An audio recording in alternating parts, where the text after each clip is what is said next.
Hello, welcome to No Veto Video. I'm Katherine. And I'm Carson. And this week, we will be telling you all about the barely passable movie, The Dead Seven. Story by Nick Carter, screenplay by Sawyer Perry, directed by Danny Rowe, and starring a lot of second-rate boy band musicians. As Carson alluded, that's the casting is sort of the movie, but the plot sort of a nominally based around the Seven Samurai or the Magnificent Seven in a post-apocalyptic zombie apocalypse. A bad zombie woman army maker is amassing to wipe out the last of humanity, and only 7 weirdos stand in her way. So there you go, The Dead Seven. So I chose this movie because most of the things on the list I've been collating to show Katherine were currently unavailable on any of our streaming services, even ones that were there a few weeks prior. So I don't know if they may be on some cable channel right now and they've temporarily lost licensing or what. And I needed to pick something in a hurry. This was by no means the worst movie I'd ever seen, so I just pulled that out of my hat and went with it. So there you go. That is our recommendation. Not the worst movie you've ever seen. Thank you for watching No Veto Video.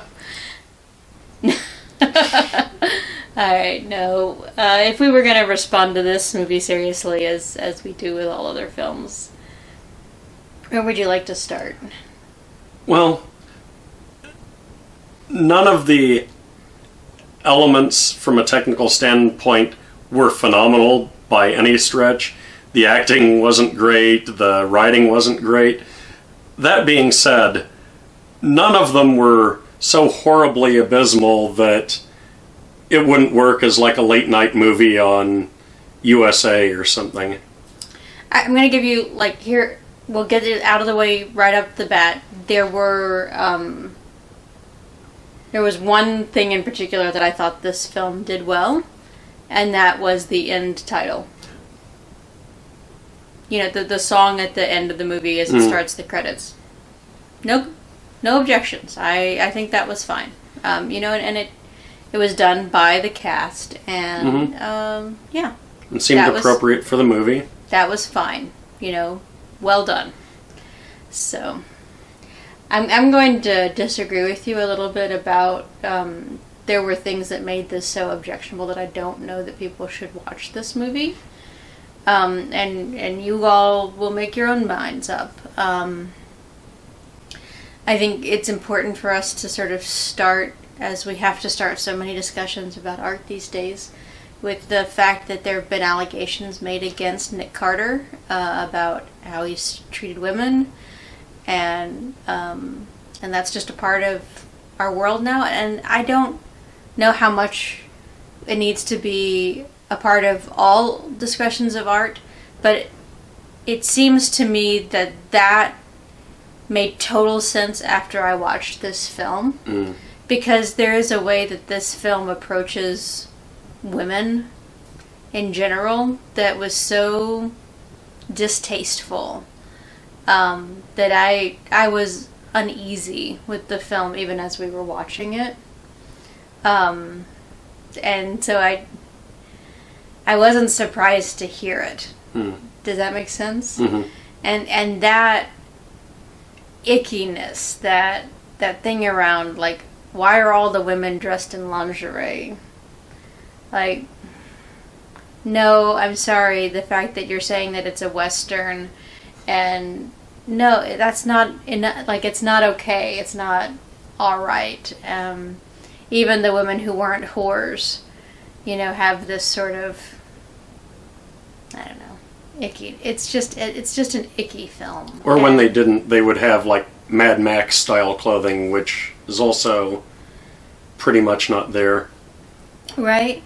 But so there are characters there are women characters who are named and, play a part in the plot. One of them's named Daisy Jane, and one of them's named Serene, and they form part of the Seven. Hey, and so part of us would say, like, look at that, like, this is better than the Magnificent Seven in terms of representation, because in the Magnificent Seven, none of the seven are women. Mm-hmm.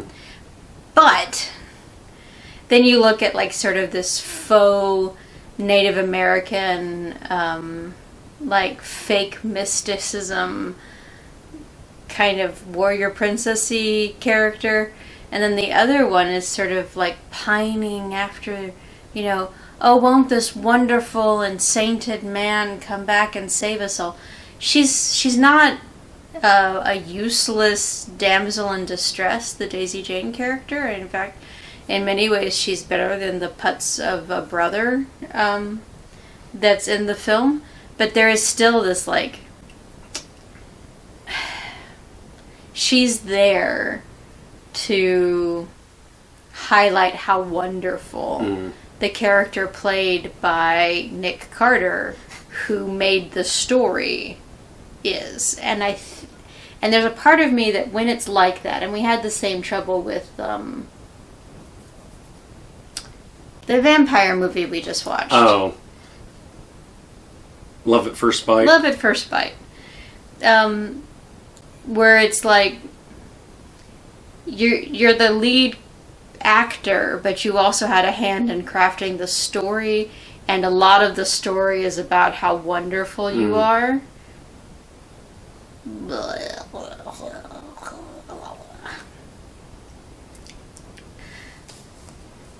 My chief complaint from a non-technical standpoint, which I've already addressed those issues, was it really didn't know what it wanted to be zombie-wise.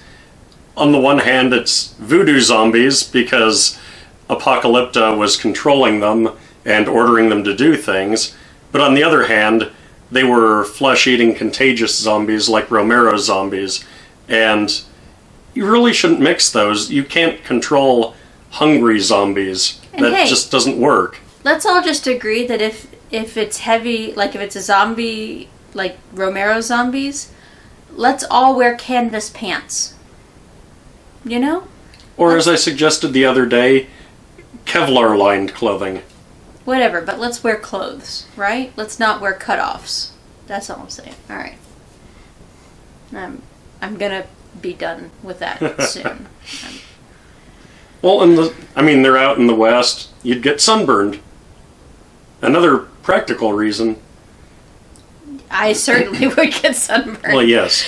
One doesn't see me out in the sun without protective equipment. You get sunburned from these lights. From these lights. What I give for you guys, and I love you. Hi, Mom. Were you familiar much with the source material when you first watched this? When I first saw this, I had not seen Magnificent Seven yet. And I would argue he still hasn't, because he saw the remake, which is fine. It's a fine film. But, and then we're both behind on Kurosawa's original Seven Samurai. But I watched the anime Samurai 7, which is, it's fun too. But I think, like, where we would say, like, I think maybe where you would be as you came in fresh to this would be like, wow, this is actually like a really interesting concept about you get together a group of people and they go off to fight this seemingly losing battle. No, I knew the premise of the Magnificent Seven before I watched it. I just never seen it, so I could tell they were homaging it. Like, even in the name, it's clear they're homaging it. But, like, all the things about this film that work are, like, direct lifts. Yeah. Out of that, and it's... And so, while, like, I don't want to say this is a totally unsuccessful movie, but I do want to say the places where it's successful, it's mostly because they are, like, directly lifting from another much more lauded piece of work. It's actually derivative in more ways than that. The places where it didn't work, I've seen almost verbatim in 2 other movies. So, with the whole voodoo zombie flesh-eating controlled by one person, that was all pretty much lifted also. It was mostly just a conglomeration of 2 movies, and the conglomeration didn't work as well as they would have liked. in preparing for our taping, I was poking around on the internet looking at things about, and I stumbled across an article that I didn't click into because it seemed like clickbait, called the 10 most what the fuck moments in boy band western anyway in this movie, and part of me thinks that my number one, if I were putting together that list, would be in the end credits when they thank their Indiegogo or their... Oh, yeah. I think that's what it was. It was. Like, people who paid to have this movie made. And I knew that it had been distributed by Sci-Fi. Like, I knew that it had been on Sci-Fi. Mm-hmm. And then we get to this credit, like, where people have, like, paid their own money to have this film made. And I think to myself about, like, all of the projects that are on Indiegogo. Or Kickstarter, or any of these. Or any of this. And, like, one, that you're sending money to the remnants of boy bands, people who were successful musicians in their own right, to make a derivative movie that is, in addition to being derivative, is a zombie movie, which is, unfortunately, we're seeing fewer and fewer truly original takes on that story. Mm-hmm. A derivative movie of a derivative genre is what we're beginning to have there. So, yeah. And I kind of want to, like, I don't know, that was for me the most upsetting part of the whole movie. Yeah. And, yeah, that's a valid point. They should have... People, like, write us. Will you tell us, were you unhappy with what you got for your money? Like, what was your thought process in funding this thing? Unless they are just horrible with money, between the, 12 of them or whatever, they should have been able to come up with the $2,000 it would have taken to film this. And I don't see where your money went, unless it was to the giant statue on top of the mountain, which got almost no... Like, it was the biggest point of the whole set.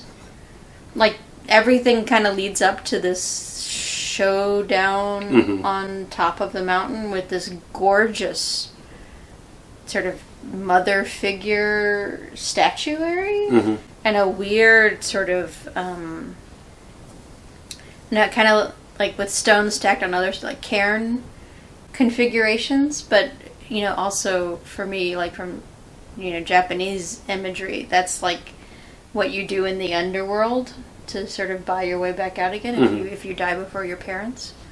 So it has this sort of mother-child death imagery that's going on there, and they like walk past it and go, well, that's interesting, and they don't do anything with it. Like, and if that's where all your money went, I'm just so sorry. Another thing that I want to ask you about is the henchman character, Apocalypta's henchman. Does he just feel like he was lifted right out of A Clockwork Orange to you? Hat and all. It was actually one of the few performances that I thought was actually doing anything interesting. I mean, he was doing maybe interesting, too much interesting, but so that character's name is Johnny Vermillion, which is a great name. Mm-hmm. I got no complaints there, and it's played by A.J. McClain, who was in Sync. He's a tall guy from NSYNC. This is where we're also like out of our depth. Like everyone over there was like, we know exactly who those folks are. Nick Carter, A.J. McClain. I've heard some of the names. Yeah, right. But his sort of maniacal, ultraviolet, yeah, I think maybe a little bit Clockwork Orange, but, at least there was something spicy about, yeah. like, at least there was some flavor to that performance. It's sort of like Apocalyptica, who is played by Deborah Wilson, who is just on every side of Crazy Street. Like, she is in both lanes of traffic and on both sidewalks. She is just all over the place. On the median too. and sort of noshing on every piece of scenery that, like, one might put in her scene. And yet, okay, like, you're an off-your-rocker bad guy in an apocalyptic movie, like, and your name is Apocalyptica. Okay, like, run with it, and she did, and I don't know, like, did she get what they were achieving? Did they not know how to use her better? Did they just decide that those people were off their rockers and, like, whatever you want to do is fine? I don't know. I don't know. But, and they were certainly more interesting than the heroes. Yeah. By a landslide. Except Whiskey Joe. Yeah. I think his line delivery could have been maybe a little better, but I liked the character. Almost all of it seemed to be, like, from ADR, though, because it all seemed to be, like... Oh, yeah. Coming from the wrong direction. Yeah. Like, I don't know what the sound editing was going on there or something. Or I don't know exactly who might be responsible for that, but it felt like it was laid in afterwards, and he was in a studio. But, so that character's played by... Joey Fatone. Right, who's gone on from boy bandedness to acting. Yeah. And you can tell, like, he seems comfortable in this film in a way that some of the others don't. I would argue in a way that none of the others did. This is true, yeah. A.J. McClain, if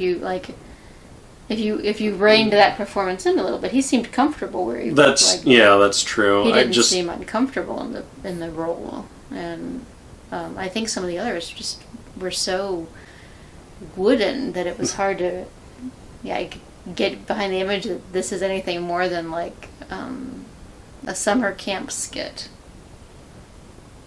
Sorry. And most of those people paid for. That people put their money in the internet and gave... Anyway, I'm done. Most of the performances by the people capturing the essence of zombiness seem to get that right, too. No complaints about the zombies. None of the zombies were hamming it up or acting unzombie-like. Nope. Totally okay with the zombie performances. So, best acting in the movie, Joey Fatone and the Zombies. Sounds like a band name. So... Look for their new album, Joey Fatone and the Zombies. Was there anything you think they could have done to have saved the movie? Yeah, that's the question, isn't it? Well, while I think of an answer, why don't you... Do you have an answer to that question? Not really, because I think for what it is, it succeeded. For those late-night comedy action movies that they show just as filler at like 11 o'clock at night, this seems right in line with pretty much all the others I've ever seen.